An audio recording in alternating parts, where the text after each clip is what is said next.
Právě se nacházíme ve sportovním centru Nymburk, kde tento víkend proběhlo závěrečné soustředění české nohejbalové reprezentace.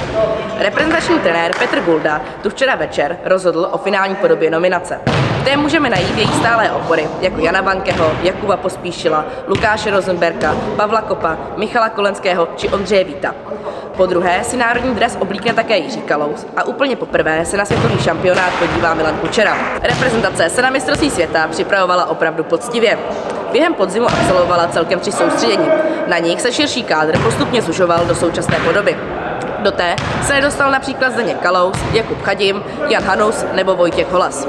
Cílem soustředění však není pouze pomoci trenérovi určit finální nominaci, ale také umožnit hráčům z různých oddílů sehrát se a zvyknout si na vzájemnou spolupráci na hřišti.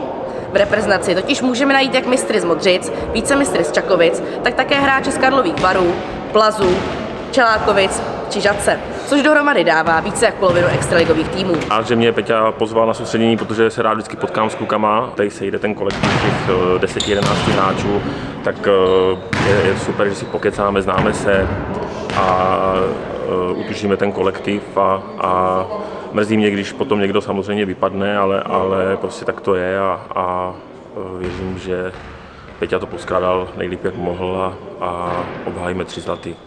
Na dnešní trénink se české reprezentaci připojila i nominace z Jižní Koreji. Korejci přiletěli do Prahy v pátek.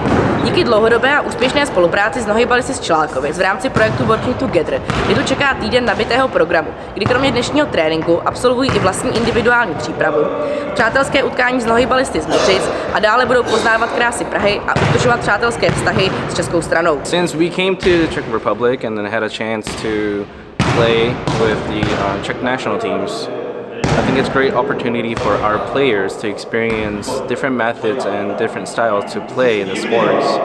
Even though our players wants to win the championship, but it's not all about winning. It's about to improve our skills and learn different styles. Na předchozím šampionátu v rumunské Kluži se českému výběru podařilo získat všechny 3 mistrovské tituly. A není tajemstvím, že i cíle jsou tentokrát nejvyšší, tedy 3 zlata. Největší překážkou pro českou reprezentaci by měl být již tradiční rival ze Slovenska. Je ale potřeba vzít na vědomí, že i ostatní státy se postupně stále zlepšují. Kvalitními soupeři budou například Švýcarsko, Maďarsko, Polsko, Francie nebo právě Jižní Korea. Můžeme se tedy těšit na mnoho vyrovnaných utkání. Nejtěžší soupeř určitě bude ze Slovenska. Měli 3 stříbra. Velké překvapení je, že třeba není v nominaci slovenský Daňo Belko, s čím jsme třeba počítali na tu smeč ve trojkách, že bude hrát, ale bohužel se tam do té nominace nedostal. Mistrovství se odehraje od čtvrtka 3. listopadu do neděle 6. listopadu.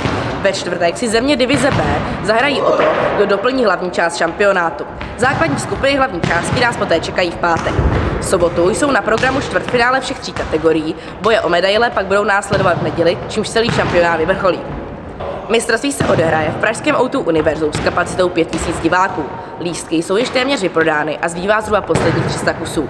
Bude se tedy jednat o největší nohejbalovou akci, která se kdy nejen v České republice, ale i na světě konala. Poslední lístky na mistrovství světa je možné zakoupit na portálu Ticketmaster. Lístky jsou platné na všechny dny mistrovství. Všichni jsme si vědomi, jak takováto akce bude velká, jsme na to skvěle připraveni.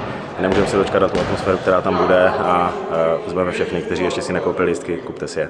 Pro více informací o mistrovství světa, aktuality, výsledky, rozhovory a další zajímavosti sledujte oficiální stránky msnohejbal.cz a profil českého nohejbalu na Instagramu, Facebooku a YouTube. Z Nymburka Erika Čapková.